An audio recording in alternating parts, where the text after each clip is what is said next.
Otep à tous, bien-aimés frères et sœurs. Quel moustique a piqué Afin N'Guessan pour sortir et dire ces quatre vérités à Alassane Ouattara en le regardant dans les yeux, c'est-à-dire en public. En tout cas, il a compris un peu en retard, mais tant mieux qu'il ait compris qu'avec Alassane Ouattara, ce n'est que le malheur de la Côte d'Ivoire. J'espère qu'il cherchait un poste qu'il n'a pas pu obtenir et ça l'a rendu furieux.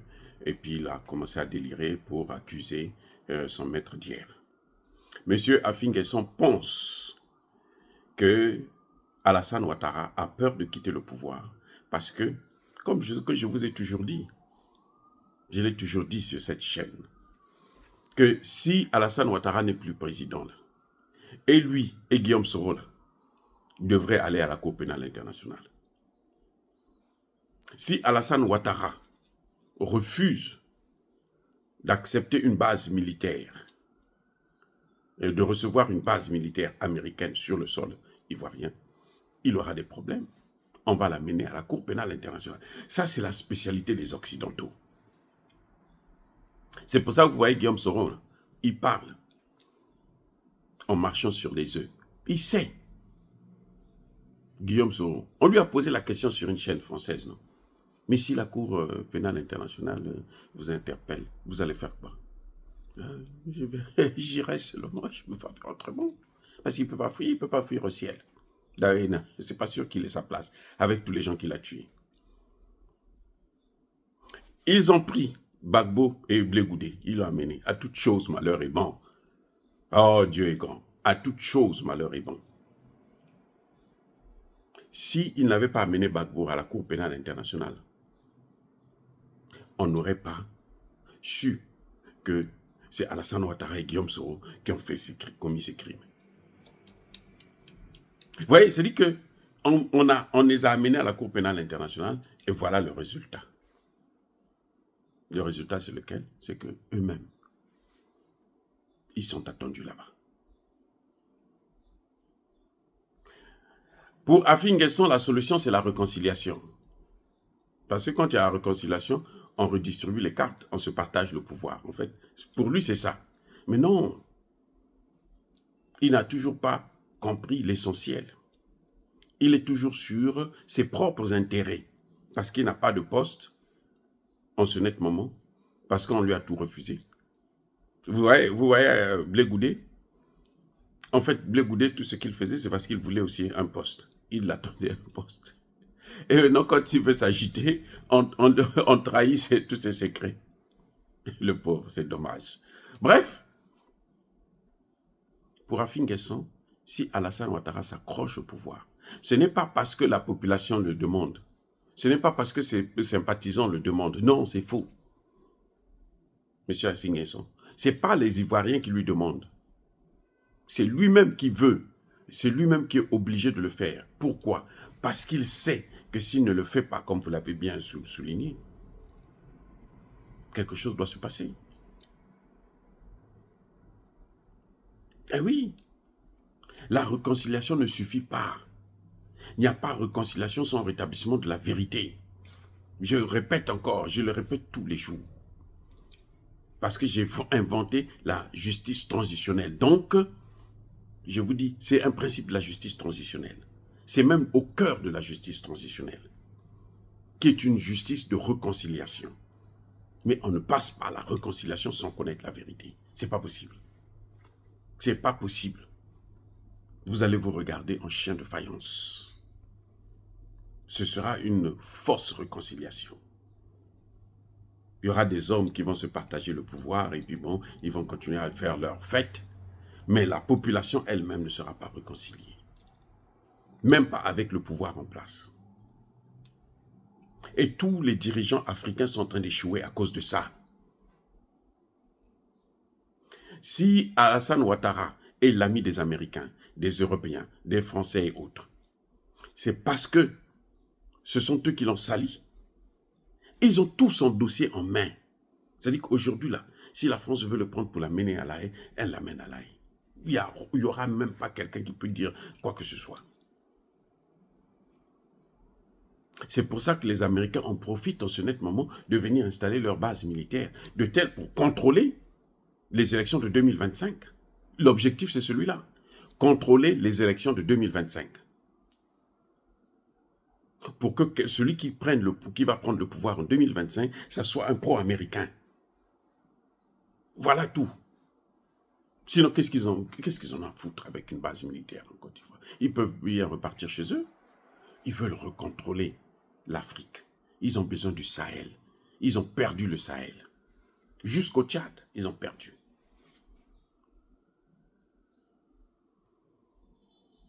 Alassane Ouattara doit prendre son courage à deux mains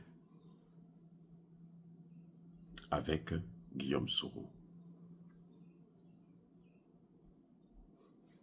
De reconnaître la vérité. D'admettre qu'ils ont tué les Ivoiriens et de se repentir. La seule chose qui peut les sauver. Sinon, même mort, les gens vont les condamner. On va les condamner. C'est un problème. C'est vrai, c'est un problème. Parce que ce dossier-là, ça pèse sur leur tête comme un épée de Damoclès. Mais vous ne pouvez pas effacer le sang de vos compatriotes, de vos frères et sœurs africains. En se maintenant au pouvoir. Beaucoup de dirigeants africains se maintiennent au pouvoir. D'autres veulent que leurs enfants les remplacent juste à cause de ce problème-là. Parce qu'ils ont des mains sales. Des mains souillées par le sang de leurs compatriotes. Beaucoup de chefs d'État africains ont ce problème. Quand vous les voyez là, ils veulent partir, ils se disent, il faut que l'enfant me remplace. Il est fatigué. Il sait qu'il ne peut plus. Il ne fait rien, il ne peut plus rien faire. Mais il est obligé, il est contraint de rester là. Parce que s'il perd le pouvoir, il va faire face à la justice. Vous avez vu Blaise Compaoré? Il n'a pas fait face à la justice. Il a fui. Et il est en cabale jusqu'aujourd'hui. Et c'est ça qui va le tuer. Les remords. Les regrets. Il a demandé des excuses à la famille de... Non. C'est au peuple burkinabé. Mais avant de demander des pardons, là, il faut qu'il dise ce qu'il a fait exactement. Lui-même doit reconnaître ça, c'est mauvais. Sans ça, il va terminer comme Mobutu, avec des remords. Et depuis qu'il a perdu le pouvoir, vous voyez, sa situation ne fait que se dégrader. Les remords. Alassane Ouattara sait qu'il va suivre la même voie. Tout ce que vous voyez en Afrique là qui s'accroche au pouvoir, c'est ça d'abord. Ça, c'est le grand problème. Ceux qui disent que non, après moi, il faut que mon fils vienne. C'est ça le problème. Il n'y a pas autre chose. C'est ça le problème. Mais ça ne peut pas les aider. Le pouvoir, là, ça ne peut pas les aider. Le pouvoir ne sauve personne. Ce n'est pas parce que vous avez le pouvoir. Vous pouvez tuer des gens, ok. Vous pouvez tuer d'autres gens. Vous voyez Kagame, il est en train de massacrer les Congolais, il est en train de massacrer des gens en Afrique. Sur tout le continent africain, actuellement, le plus grand génocidaire, le plus grand criminel, c'est le plus grand terroriste, c'est le chef d'État rwandais, Paul Kagame. Mais il n'est pas à l'aise. Les Occidentaux, là, il est obligé de faire tout ce qu'on lui demande. Vous croyez que c'est de gaieté de cœur qu'il va signer les accords avec la Grande-Bretagne? Non. Ce n'est que pour se protéger lui-même. Ce n'est pas pour le Rwanda, non, c'est pour lui. C'est pour se protéger lui-même. Parce que s'il ne fait pas ça, on va prendre son dossier, on l'amène à la haie. Or, son problème, c'est de dire la vérité aux Rwandais. C'est ça. C'est là où ils ne se comprennent pas. Le problème, c'est de dire la vérité aux Rwandais. Et c'est là où je ne suis pas d'accord avec Afin Guesson, Ils pensent que la réconciliation, on peut sauter des étapes. Non. C'est un processus, la réconciliation. C'est un processus. Ce n'est pas un décret. Tu signes un papier et puis bon, la réconciliation est faite. Non, c'est pas ça. Sinon, le Congo, là, le Congo-Brazzaville, mon pays, n'allait pas sombrer dans une guerre en 97, puisque tous les acteurs s'étaient lavé les mains lors de la conférence nationale, 5 ans plus avant. Ils se sont lavé les mains. Nous voulons la paix, nous nous aimons. Mais comme ce n'était pas la vérité, il n'y avait pas la vérité là, les mêmes se sont affrontés. Ils ont plongé toute une nation dans une guerre civile. Ils ont plongé toutes nos ethnies dans une guerre civile. Et jusqu'aujourd'hui, on se regarde en chair de faïence. Ça, c'est la vérité. On se regarde en chair de faïence parce que les hommes politiques ont échoué à se réconcilier. Puisque la réconciliation, ça ne se décrète pas. La réconciliation est un processus qui vient après la reconnaissance de la vérité. Ça, c'est mes recherches personnelles. Quand j'ai créé la justice transitionnelle, qui est à la mode aux Nations Unies, mais qu'ils n'arrivent pas à appliquer parce que ils sont corrompus et puis ce sont des voyous. Ce n'est pas en fouillant la vérité qu'on va gagner la paix dans son cœur, non. Dans le cœur, là, à l'intérieur. Dehors, là, vous pouvez être comme vous voulez. Vous avez le pouvoir et tout. Mais à l'intérieur, la tranquillité, la paix ne peut pas s'obtenir en fouillant la vérité, en s'éloignant de la vérité. Non, c'est pas possible. On n'aura pas, on va même mourir. Et oui. C'est ça le problème de certains dirigeants africains. Donc Alassane Ouattara est tombé dans le même piège que tout le monde. Il veut s'accrocher au pouvoir parce que s'il ne laisse le pouvoir, il est obligé de passer devant la Cour pénale internationale. Obligé.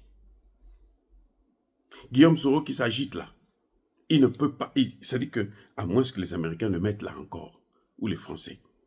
Mais sinon, vous allez voir qu'il va mal terminer. Tant qu'il ne va pas venir reconnaître qui avait gagné. C'est des questions simples. Qui a gagné les élections? Quand il va reconnaître que c'est Gbagbo qui avait gagné là, ça c'est déjà une étape. Il aura déjà annoncé tout ce qui montrait toute la voie. Mais nous avons fait la guerre pour rien. En fait, c'était lui qui avait raison. Et là, il peut demander pardon. Même si les hommes ne lui pardonnent pas, Dieu va lui pardonner. Mais comme ça, là, ça c'est la pacotille. Parce qu'il ne peut pas aller au-delà de le destin que Dieu a préparé pour lui. Oui, le destin là, il y a deux voies. Ou c'est mal ou c'est mauvais. Et c'est bon plutôt. Ou c'est mauvais ou c'est bon. Oh, bien-aimés frères et sœurs. Donc, M. Affi N'Guessan a compris que Alassane Ouattara s'accroche au pouvoir à cause de ce qu'il a fait à la Côte d'Ivoire, à la jeunesse ivoirienne, au peuple ivoirien. Mais pour M. N'Guessan, il faut la réconciliation, comme ça ils vont se partager le pouvoir. Non, la solution c'est pas ça. La solution c'est, il faut la vérité, qu'on connaisse la vérité, qui dit ce qu'il a fait. Et puis, il est obligé. Et N'Guessan n'est pas allé très loin. Puisque vous voyez les bases militaires américaines qui viennent s'installer en Côte d'Ivoire. C'est à cause de ce qu'il a fait. Ce sont les mêmes choses.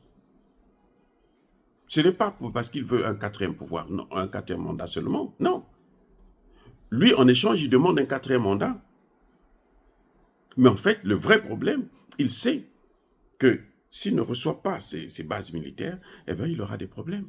C'est pour ça, s'il ne fait pas la guerre au Mali, au Burkina Faso, vous avez vu pour le Niger, c'était la Côte d'Ivoire qui était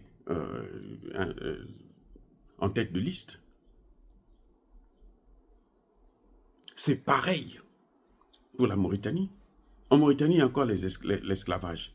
Les Noirs sont esclaves des Arabes. Et les Arabes détiennent le pouvoir. Mais s'ils ne font pas ça, Les spécialistes là des